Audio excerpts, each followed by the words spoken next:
بسم الله الرحمن الرحیم.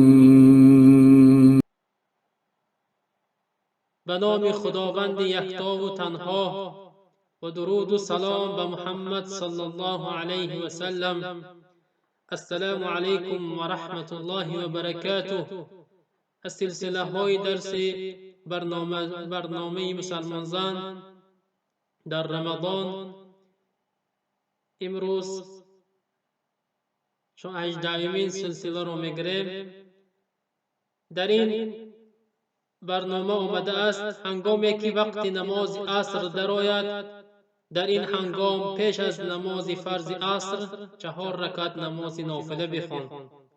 پیامبر صلی الله علیه و سلم فرمودند: رحم الله امرؤ صلى قبل العصر 4. و روایت ترمذی: الله رحم کند مردی را که پیش از عصر 4 رکعت نماز بگذارد.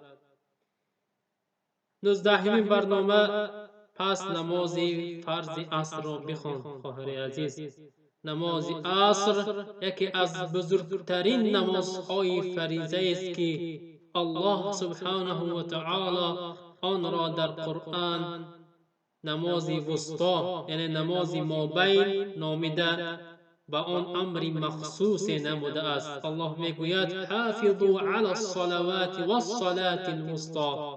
نمازها و نماز وسطا را محافظت نمایید. سوره بقره.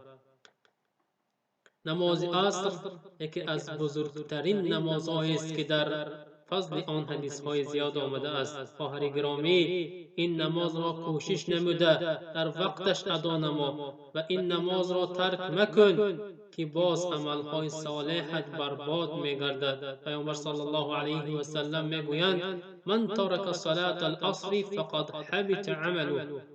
کسی که نماز عصر را ترک کند عملش باطل میگردد. با روایت بخاری.